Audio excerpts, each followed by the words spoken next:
Special intensive revision ಅಂದ್ರೆ SIR ಪ್ರಕ್ರಿಯೆಯಲ್ಲಿ ಅಧಿಕಾರಿಗಳಿಗೀಗ ಹೊಸ ಟೆನ್ಷನ್ ಶುರುವಾದಂತೆ ಕಾಣಿಸ್ತಾ ಇದೆ. ಮುಕ್ತಾಯದ ಹಂತಕ್ಕೆ ಎನ್ಯುಮರೇಷನ್ ಫಾರ್ಮ್ ವಿತರಣೆಯಾಗಿದೆ. ನೋಡಿ, ಇಷ್ಟು ಬೇಗ ಆಗುತ್ತಾ ಅನ್ನುವಂಥ ಪ್ರಶ್ನೆ ನಮ್ಮೆಲ್ಲರನ್ನ ಕಾಡ್ತಾ ಇತ್ತು. ಆದರೆ ಈಗ ಎಸ್ಐಆರ್ ಪ್ರಕ್ರಿಯೆಯಲ್ಲಿ ಅಧಿಕಾರಿಗಳಿಗೆ ಹೊಸ ಟೆನ್ಷನ್ ಶುರುವಾದಂತೆ ಕಾಣಿಸ್ತಾ ಇದೆ. ಯಾಕಂತ ಹೇಳಿದ್ರೆ ಮುಕ್ತಾಯದ ಹಂತಕ್ಕೆ ಎನ್ಯುಮರೇಷನ್ ಫಾರ್ಮ್ ವಿತರಣೆ ಮಾಡುವಂಥ ಕೆಲಸವನ್ನು ಮುಗಿಸಿದ್ದಾರೆ. ಆಲ್ಮೋಸ್ಟ್ 94.23% ಎನ್ಯುಮರೇಷನ್ ಫಾರ್ಮ್ ಅನ್ನ ಜನರಿಗೆ ವಿತರಿಸಲಾಗಿದೆ. ಆದರೆ ಅಸಲಿ ಆಟ ಈಗ ಶುರು. ಯಾಕಂತ ಹೇಳಿದ್ರೆ ಅಧಿಕಾರಿಗಳಿಗೆ ಹೊಸ ಟೆನ್ಷನ್ ಶುರುವಾಗ್ತಾ ಇದೆ. ರಾಜ್ಯದಲ್ಲಿದ್ದಾರೆ ಒಟ್ಟು ಮತದಾರರ ಸಂಖ್ಯೆ 5,54,32,314. ಇದುವರೆಗೂ 5,22,333,954 ಗಣತಿ ನಮೂನೆ ವಿತರಣೆಯಾಗಿದೆ. ಕೇವಲ 1,69,65,864 ಫಾರ್ಮ್ಗಳು ಡಿಜಿಟಲೀಕರಣ ಆಗಿವೆ. ಇನ್ನು 2,30,712 ಎನ್ಯುಮರೇಷನ್ ಫಾರ್ಮ್ ಆನ್ಲೈನ್ ಗಣತಿ ನಮೂನೆ ಡಿಜಿಟಲೀಕರಣ ಮಾಡುವುದೇ ಈಗ ಅತಿ ದೊಡ್ಡ ಸವಾಲಾಗಿ ಪರಿಣಮಿಸಿದೆ. ಗಣತಿ ನಮೂನೆ ಭರ್ತಿ ಮಾಡಿ ವಾಪಸ್ ಕೊಡೋದಕ್ಕೆ ಮನವಿ ಮಾಡ್ತಾ ಇದ್ದಾರೆ. ಯಾರಿಗೆಲ್ಲ ಈಗ ಎನ್ಯುಮರೇಷನ್ ಫಾರ್ಮ್ ಹಂಚಿಕೆ ಮಾಡಲಾಗಿದೆ ಅದನ್ನ ಬೇಗ ಭರ್ತಿ ಮಾಡಿ ವಾಪಸ್ ಕೊಡಿ ಅಂತ ಮನವಿ ಮಾಡ್ತಾ ಇದ್ದಾರೆ. ಯಾಕಂತ ಹೇಳಿದ್ರೆ ಇದಿಷ್ಟೇ ಕೆಲಸ ಅಲ್ಲ, ಇದಾದ್ಮೇಲೆ ಡಿಜಿಟಲೀಕರಣ ಮಾಡೋದಿದೆಯಲ್ಲ ಅದು ದೊಡ್ಡ ಮಟ್ಟದ ಸವಾಲು. ಹಾಗಾಗಿ ಬೇಗ ಕೊಟ್ಬಿಡಿ ಅಂತ ಮನವಿ ಮಾಡ್ತಾ ಇದ್ದಾರೆ. ಬೆಂಗಳೂರು ಜಿಲ್ಲಾಧಿಕಾರಿ ಜಿಬಿ ಅಧಿಕಾರಿಗಳಿಂದ ಮನವಿಯನ್ನು ಮಾಡಲಾಗಿದೆ.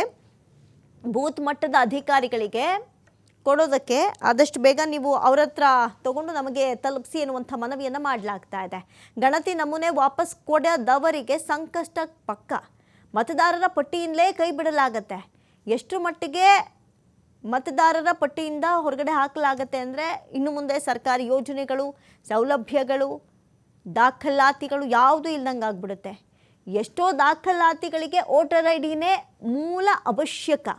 ಅಂಥದ್ರಲ್ಲಿ ವೋಟರ್ ಐ ಡಿನೇ ಇಲ್ಲ ಅಂದರೆ ಮುಂದೇನು ಅಲ್ವಾ? ಹಾಗಾಗಿ ಈ BPL ಕಾರ್ಡ್ಗಾಗಿರ್ಬೋದು ಅಥವಾ ಒಂದಷ್ಟು ನಿಗದಿತ ಯೋಜನೆಗಳಿಗೆ ಅನುಸಾರವಾಗಿ ವೋಟರ್ ಐ ಡಿ ವ್ಯಕ್ತಿಗೆ ಬಹಳ ಇಂಪಾರ್ಟೆಂಟ್, ಮೂಲಭೂತ ಹಕ್ಕು.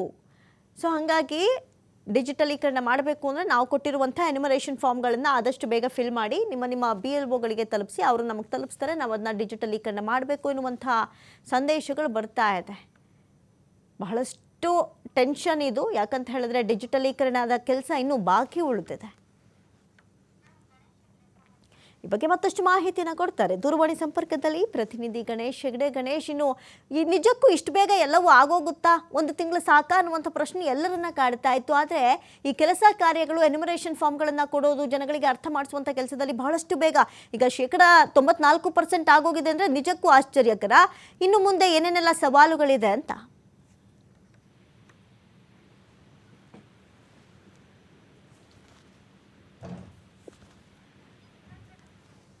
ಗಣೇಶ್, ನನ್ನ ಧ್ವನಿ ನಿಮಗೆ ಕೇಳಿಸ್ತಾ ಇದ್ರೆ ನಿಜಕ್ಕೂ ಒಂದು ರೀತಿ ಆಶ್ಚರ್ಯಕರ ಅನ್ಸುತ್ತೆ. ಯಾಕಂತ ಹೇಳಿದ್ರೆ ಎಲ್ಲರಲ್ಲೂ ಒಂದು ಪ್ರಶ್ನೆ ಇತ್ತು, ಒಂದು ತಿಂಗಳೊಳಗಡೆ ಎಲ್ಲರಿಗೂ ಇವ್ರು ಫಾರ್ಮ್ ಹಂಚಿಕೆ ಮಾಡಿಬಿಡ್ತಾರಾ, ಎಲ್ಲರ ಹತ್ರನೂ ಕಲೆಕ್ಟ್ ಮಾಡ್ಕೊಂಡು ಬಿಡ್ತಾರಾ ಅಂತ. ಆದರೆ ಈಗ ಫಾರ್ಮ್ ಹಂಚಿಕೆ ಆಗಿದೆ, 94% ಮುಗಿದಿದೆ. ಮುಂದೆ ಏನೆಲ್ಲ ಸವಾಲುಗಳಿದೆ, ಏನೆಲ್ಲ ಟೆನ್ಷನ್ಗಳಿದೆ ಸದ್ಯ ಅಧಿಕಾರಿಗಳಿಗೆ ಅಂತ?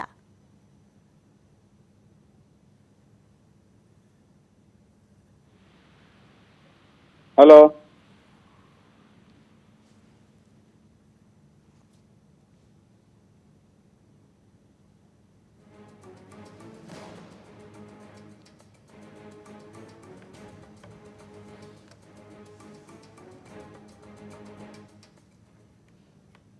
ರಾಜ್ಯದಲ್ಲಿ ಎನ್ಯುಮರೇಷನ್ ಫಾರ್ಮ್ ವಿತರಣೆ ಬಹುತೇಕ ಈಗ ಮುಕ್ತಾಯ ಹಂತದಲ್ಲಿರುವಂತದ್ದು. 94.23% ಎನ್ಯುಮರೇಷನ್ ಫಾರ್ಮ್ ಈಗ ವಿತರಣೆ ಆಗಿದೆ. ಇದೀಗ ಅದರಲ್ಲಿ ಹೊಸ ಟೆನ್ಷನ್ ಏನಂತಂದ್ರೆ ಒಟ್ಟು ಮತದಾರರ ಸಂಖ್ಯೆ ರಾಜ್ಯದಲ್ಲಿರುವಂತದ್ದು 5,54,32,314. ಇದುವರೆಗೆ 5,22,33,954 ಗಣತಿ ನಮೂನೆ ಫಾರ್ಮ್ ಏನಿದೆ ಅದು ಫಾರ್ಮ್ ವಿತರಣೆ ಕೂಡ ಆಗಿರುವಂತದ್ದು. ಆದ್ರೆ ಕೇವಲ ಇನ್ನು 1,69,68,864 ಫಾರ್ಮ್ಗಳು ಈಗ ಡಿಜಿಟಲೀಕರಣ ಆಗಿರುವಂತದ್ದು. 2,30,712 ಎನ್ಯುಮರೇಷನ್ ಫಾರ್ಮ್ ಈಗ ಆನ್ಲೈನ್ ಅಲ್ಲಿ ಸಿಗ್ತಾ ಇರುವಂತದ್ದು. ಅಂದ್ರೆ ಡಿಜಿಟಲೀಕರಣ ಮಾಡೋದೇ ಒಂದು ದೊಡ್ಡ ಸವಾಲಾಗುತ್ತೆ. ಯಾಕಂದ್ರೆ ಹೇಗೆ ಭರ್ತಿ ಮಾಡ್ತಾರೆ, ಯಾವ ರೀತಿ ಕಲೆಕ್ಟ್ ಮಾಡ್ಕೋಬೇಕು, ಆ ಪ್ರಕ್ರಿಯೆಗಳು ಹೇಗಾಗುತ್ತೆ ಅನ್ನೋದು ಕೂಡ ಈಗ ಸವಾಲಾಗಿರುವಂತದ್ದು. ಅದರಲ್ಲೂ ಕೂಡ ಈ ಗಣತಿ ನಮೂನೆಯನ್ನ ವಾಪಸ್ ಫಾರ್ಮ್ ಅನ್ನ ಕೊಡದೇ ಇರುವಂತವ್ರು ಮತದಾರ ಪಟ್ಟಿ ಈಗಾಗಲೇ ಕೈ ಬಿಡಲಾಗುತ್ತೆ. ಅದು ಎಷ್ಟು ಜನರು ಕೊಡ್ತಾರೆ, ಕೊಡಲ್ವೋ, ಆ ಫಾರ್ಮ್ ಅನ್ನ ಸೀರಿಯಸ್ ಆಗಿ ಎಷ್ಟು ಜನ ತಗೊಂಡಿದ್ದಾರೆ ಅನ್ನೋದು ಕೂಡ ಈಗ